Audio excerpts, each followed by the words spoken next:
Sí, okay. Bueno, buenos días a todos. Muchas gracias por la invitación. Es un placer compartir acá este escenario en este foro de directores de tecnologías de la información y la comunicación, y sobre todo un congreso el cual hemos apoyado prácticamente desde sus inicios, y bueno, que nos satisface mucho poder, dentro de este espíritu que mencionaban hace un momento, de colaboración, de confederación, etcétera, pues de poder aportar desde otra organización sin fines de lucro, efectivamente, pero en este caso pues una asociación de universidades a la cual represento en este momento. Les voy a hablar no sobre transformación digital, sino sobre innovación, y de manera específica sobre algunas consideraciones, o más bien reflexiones, de una experiencia que hemos tenido en los últimos 5 años promocionando una red temática y un eje específico sobre el tema de innovación, y es sobre el rol de las universidades dentro de los procesos de innovación, ¿sí? Bueno, brevemente para decirles, bueno, pertenezco a una asociación de universidades, la Organización Universitaria Interamericana. Es una asociación que lleva ya casi 40 años de existencia, tiene su sede, su Secretaría General en Montreal. Inicia como un proyecto de cooperación entre la Universidad de Quebec y la Universidad de Costa Rica, con el objetivo de favorecer procesos de cooperación para mejorar la educación superior, obviamente a través del mejoramiento de las universidades, ¿sí? En este momento tenemos cerca de 400 instituciones de educación superior miembro. Como rasgo principal de la organización, pues somos interamericanos, es decir, estamos presentes desde Canadá hasta Chile. Obviamente la mayor parte de nuestras instituciones de educación superior están en América Latina, más o menos un 70%, y el 20-30% restante está en Canadá y Estados Unidos. Bueno, un contexto, ¿por qué estamos impulsando estos temas de innovación? Porque lo hemos incorporado un poco tardíamente, porque es un tema realmente que llamamos nosotros emergente dentro de nuestro contexto organizacional, es decir, llevamos 4 o 5 años trabajando sobre el tema, ¿sí?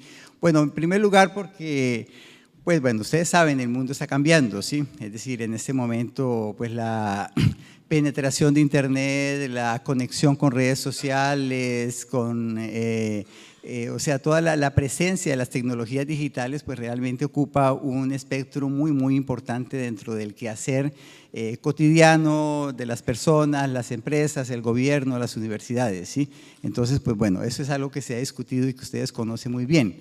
Pero bueno, realmente no es que el mundo esté cambiando, ¿sí? Es que el mundo ya cambió, ¿sí? Yo creo que es importante hacer esa transmutación dentro del lenguaje, ¿sí? Y bueno, quisiera compartirles esta diapositiva que me gusta mucho. Es sobre acá encontramos el top 10 de las empresas, ¿sí? Que invierten en publicidad, que obviamente pues las empresas que invierten en publicidad pues son las empresas que están liderando el mercado. Y si ustedes ven, en el año 2016, ¿sí? Las 5 principales empresas que invierten en publicidad son empresas que su negocio, su propuesta de valor está articulada en torno a tecnologías digitales. Encontramos Apple, Google, Microsoft, Facebook. Todas son pues empresas en el área digital, y algo muy importante es que son empresas que han nacido dentro de ecosistemas de innovación. Todas esas empresas están vinculadas con ambientes de innovación, se han generado en universidades, en incubadoras, es decir, todas están vinculadas con una universidad. Parque de Stanford, Princeton, Austin, Texas, todas tienen como punto en común que realmente han sido generadas dentro de un ecosistema de innovación. Si nosotros vemos 5 años atrás, es decir, en el 2011, vemos que las empresas que invertían en publicidad, las grandes empresas, es decir, las que están en el top 10 de los negocios, pues teníamos una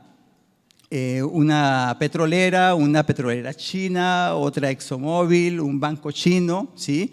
Y si vamos 10 años atrás, veíamos un banco, otra petrolera china, una compañía de electrodomésticos. O sea que vemos que en un espacio muy corto, ¿sí? el negocio, digamos, de las grandes empresas pasó de un sector donde veíamos petroleras, bancos, si fuéramos más atrás quizás veríamos siderúrgicas, trenes, etcétera, a las que están liderando ahora los procesos, el mercado, que son empresas basadas en tecnologías digitales.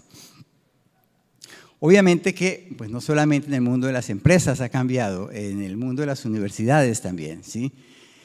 Y ahí lo relaciono pues con lo que les voy a hablar el día de hoy, que es el tema de ambientes de innovación, ¿sí? Acá, si ustedes ven, pues a la izquierda está Manchester, una ciudad industrial, ¿sí? El ícono de la revolución industrial en el siglo XIX, ¿sí?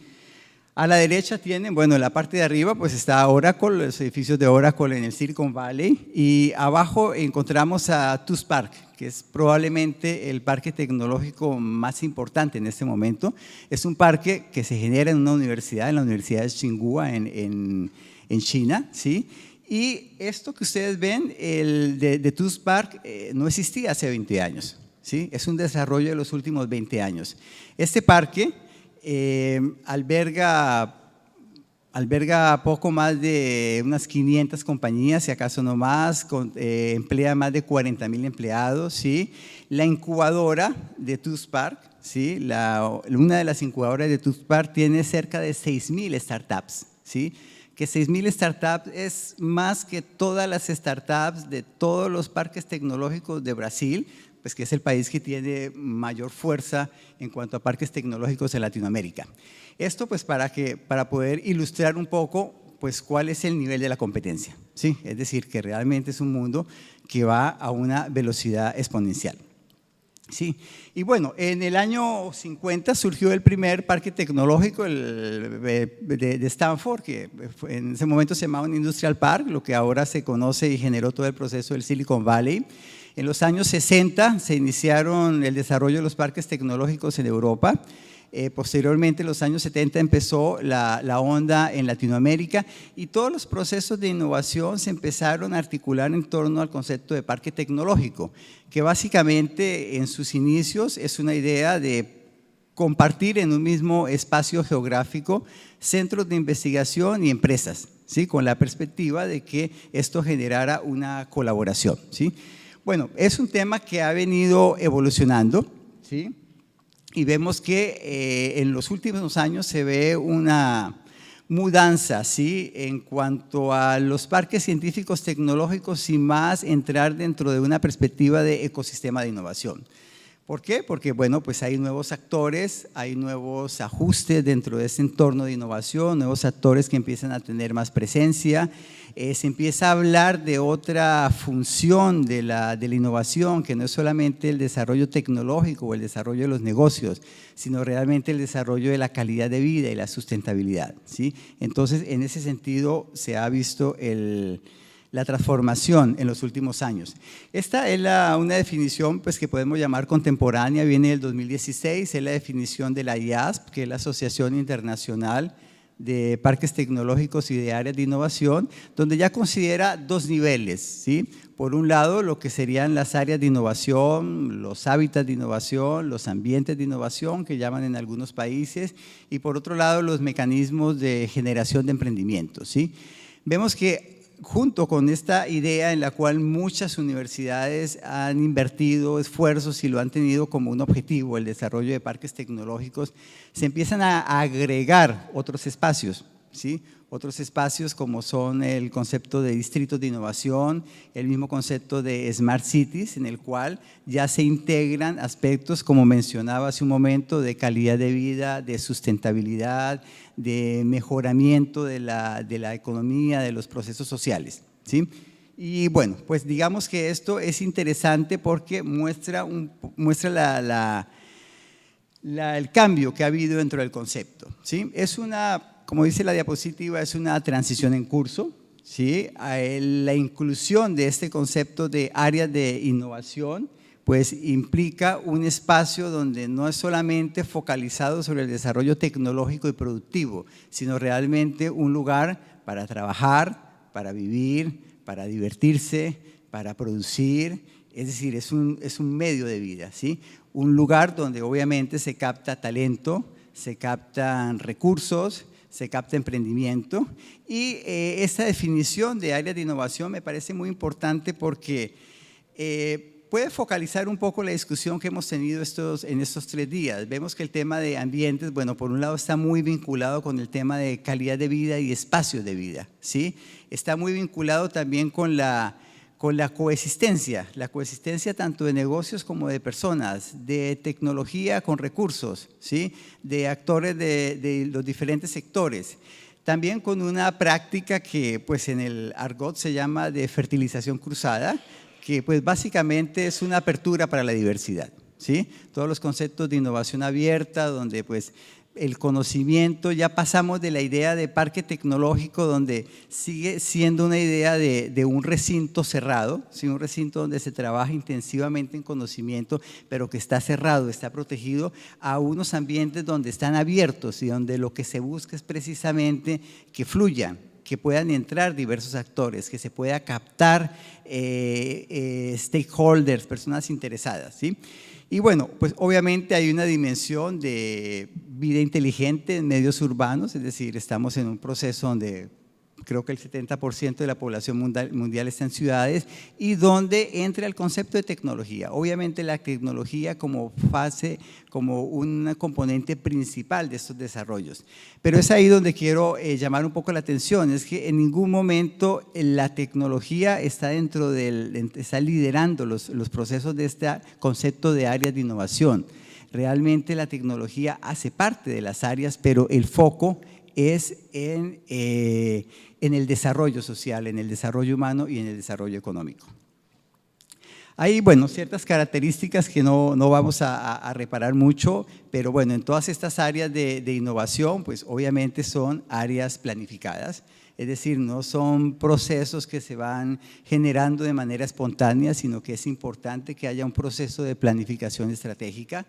Tiene que haber una gestión profesional, una gestión muy puntual de este tipo. Estamos hablando obviamente de estructuras que involucran una gran cantidad de actores y donde la profesionalización de la gestión es un aspecto importante,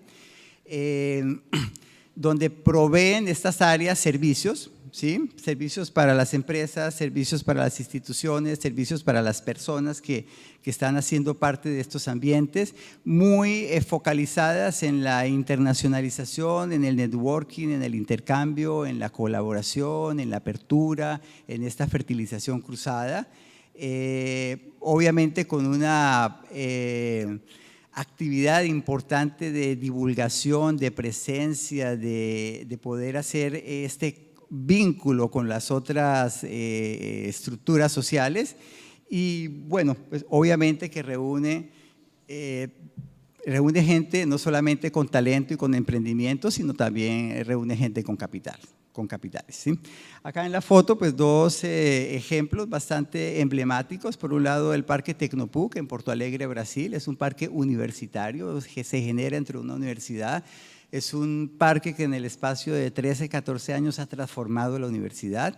Y abajo tenemos a Porto Digital en Recife, en la ciudad de Recife, más en la perspectiva de un distrito de innovación, que también ha transformado el casco urbano de Recife y todo el entramado productivo. Bueno, ¿y dónde se ubica la universidad en este panorama? ¿Sí?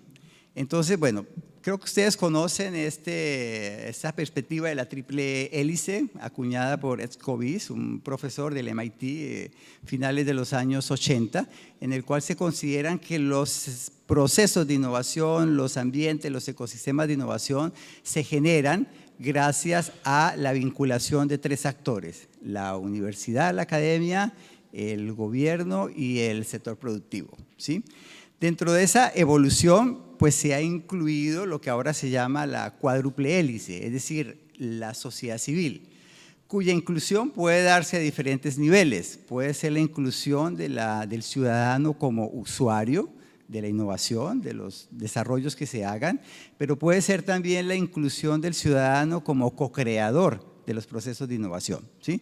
La cuádruple hélice es un concepto que está todavía en evolución. Realmente es interesante porque pues le da un aspecto mucho más integrador y más holístico a esta perspectiva, pero donde las experiencias, los ajustes, los acomodamientos todavía están en un proceso de desarrollo. Y bueno, dentro de este enfoque de triple hélice, estos tres sectores que tienen, dentro de esta teoría, dentro de esta propuesta de Scobis, la propuesta clásica, pues cada uno de estos sectores tiene una función específica, ¿sí? Les puede parecer un poco lineal como esquema, a pesar de que estén los tres círculos interactuando, pero puede parecer un poco lineal, porque obviamente se reconoce que cada uno de estos sectores tiene una función que le es propia. ¿Cuál es la función de la universidad? Bueno, pues básicamente la docencia y la investigación, ¿sí? Y más la investigación aplicada dentro de un contexto más clásico, ¿sí? Al gobierno se le asigna un rol que tiene que ver con la formulación de políticas públicas, los incentivos que pueda proveer para la innovación, y el sector productivo pues es el principal actor que comercializa los productos, ¿no? Es el que genera los bienes y los servicios desde una perspectiva de una ventaja competitiva, ¿sí? Dentro del esquema de Scobis de la triple hélice, cada uno de estos actores pues tiene una función, digamos, misional que le es propia, ¿sí?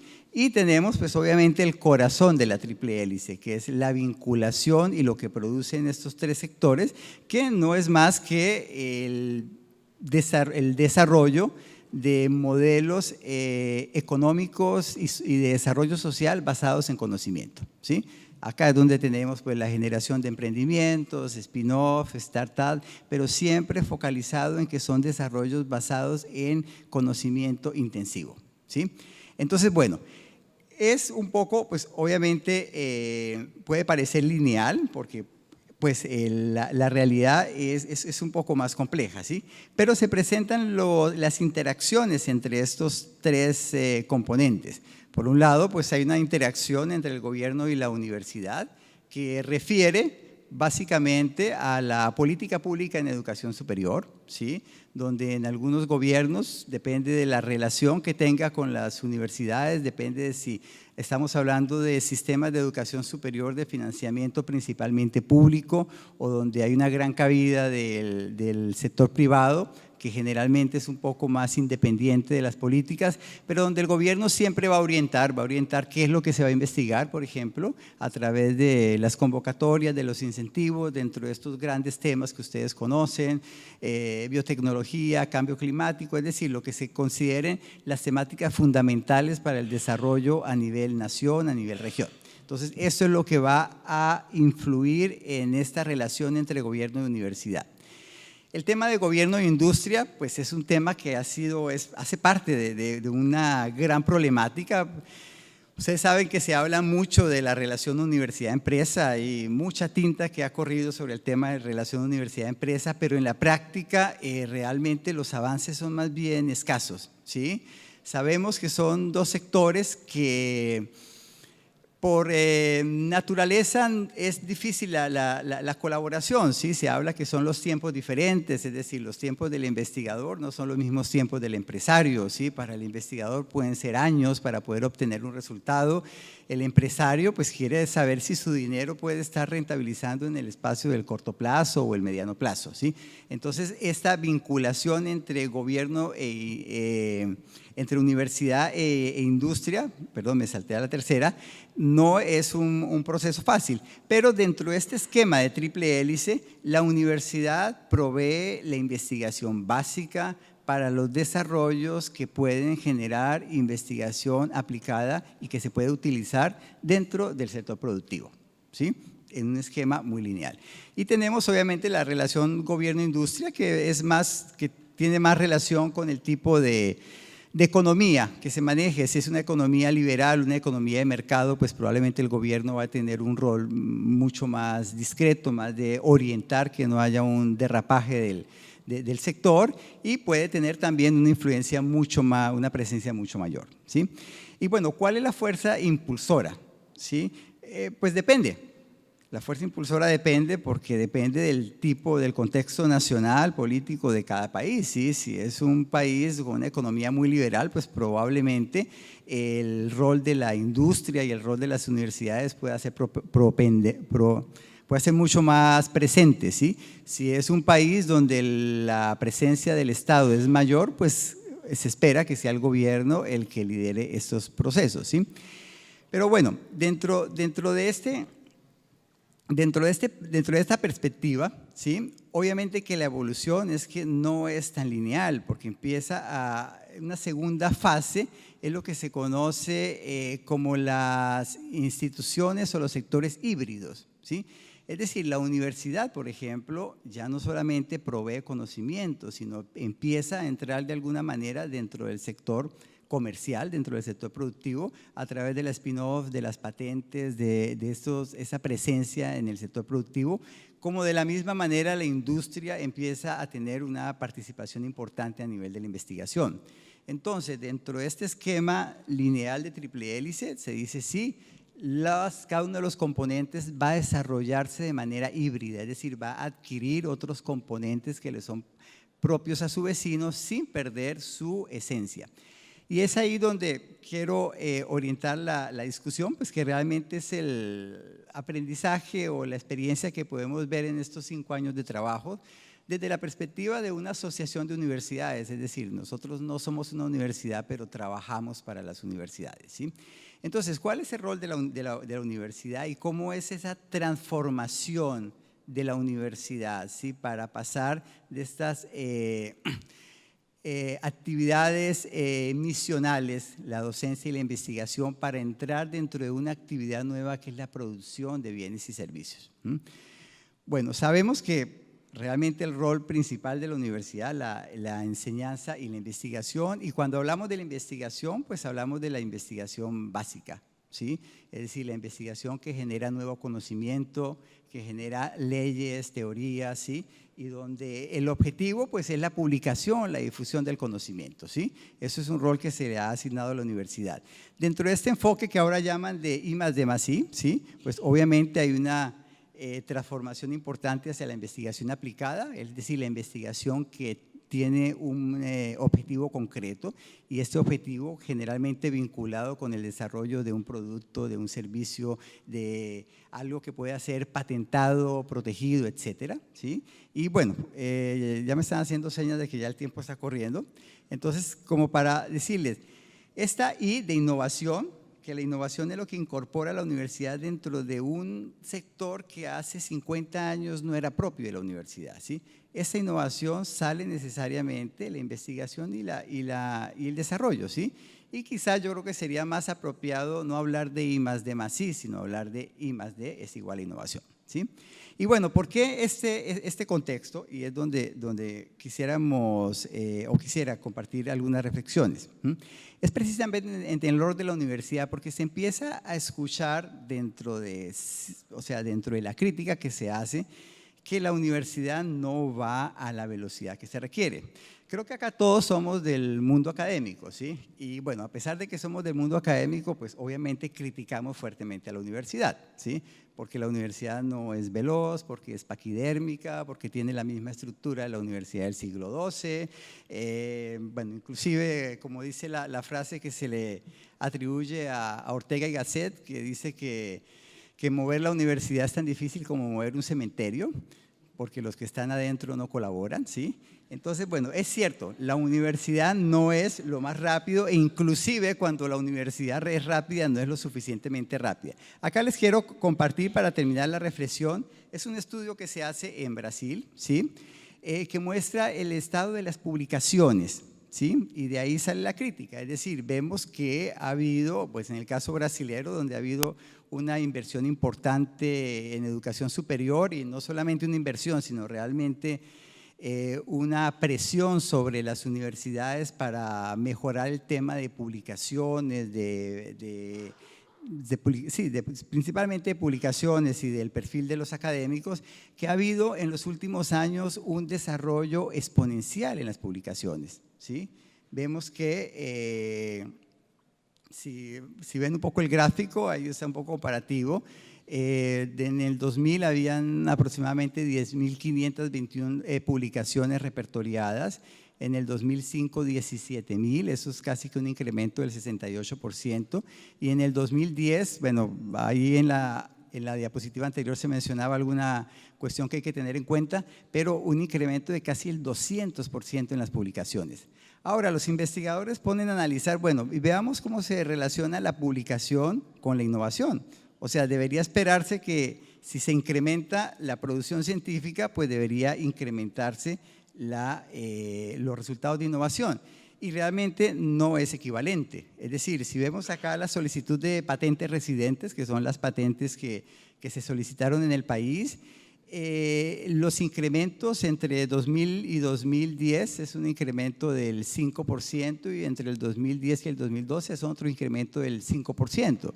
Entonces la crítica viene en el sentido de, bueno, o sea, la investigación no está generando un proceso de transferencia a la universidad, a la sociedad, ya sea a través de productos o servicios, ¿sí?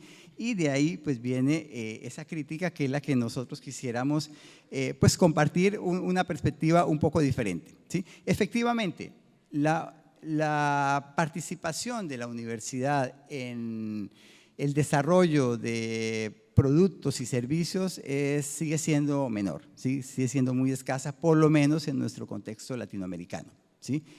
Pero, bueno, hay ciertas consideraciones. Uno, es necesario tener en cuenta que la universidad es una de las hélices, ¿sí? Es decir, no se puede considerar un ecosistema de innovación que solamente pueda ser impulsado por las universidades, ¿sí?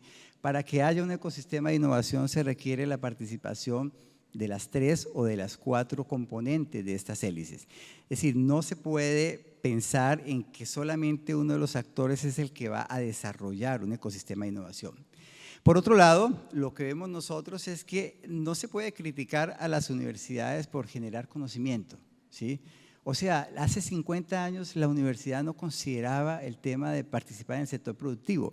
De hecho, en muchos países de Latinoamérica todavía no está reglamentado el tema de las spin-off, es decir, si le permitimos a los profesores que puedan generar una empresa con los resultados de su investigación.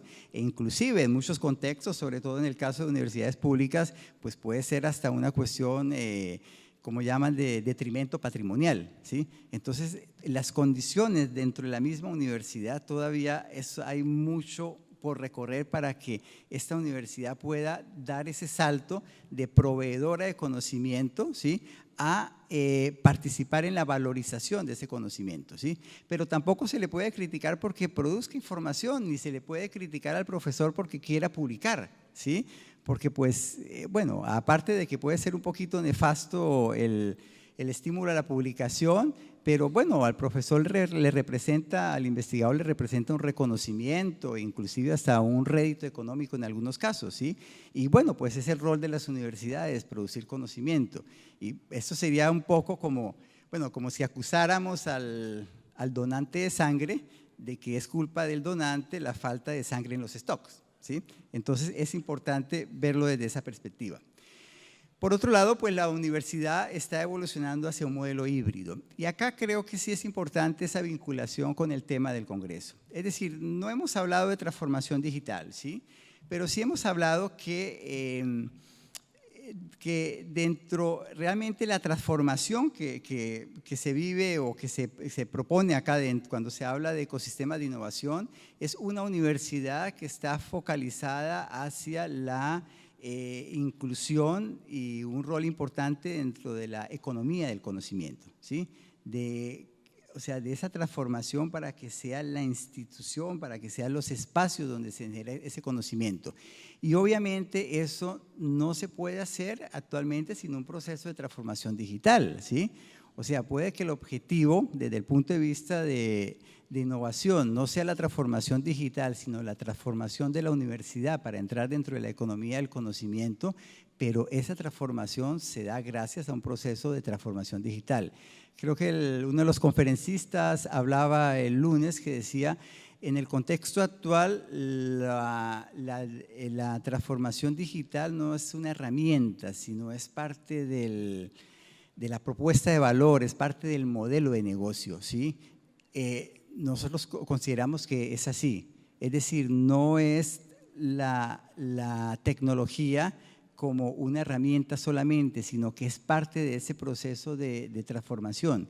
Y creo que en ese sentido, si retomo un poco, ayer en la mesa redonda uno de los rectores decía, nos gustaría que los directores de TICs cuando vienen a solicitar recursos no vinieran solamente a pedir el recurso, sino qué es lo que esto me aporta para el desarrollo sustentable, para la consolidación, etcétera. Precisamente es ahí donde está la vinculación, ¿sí? Es cómo la transformación digital incrementa, hace parte de esta transformación de la universidad hacia una universidad innovadora, ¿sí? Y bueno, pues obviamente a modo de corolario, pues no se puede hablar de procesos de desarrollo sostenible solamente con un componente de la hélice, es una cuestión de ecosistema, de otra manera no podría ser. Los últimos 50 años lo demuestran, los países que han evolucionado, que han pasado de ser países primarios a países desarrollados, pues obviamente se han apoyado precisamente en estimular estos procesos de innovación, y en Latinoamérica pues tenemos experiencias muy interesantes, tenemos experiencias de clase mundial, pero pues tenemos un gran compromiso todavía por recorrer. Bueno, para terminar, solamente para hacer una pequeña cuña publicitaria, nosotros apoyamos este Congreso de Conocimiento e Innovación, es como un hermano del TICAL, también estamos haciendo la 8ª edición, sí, pues bueno, ya está muy a las puertas, por eso no les trajimos una invitación formal, pero pues sí es un espacio que hemos querido consolidar y que yo creo que en algún momento sería hasta interesante mirar esa vinculación entre TICAL y SICI, y pues también, sobre todo para los residentes acá en Colombia, el próximo año hacemos la conferencia del Congreso de las Américas en Educación Internacional en Bogotá. Bueno, muchas gracias.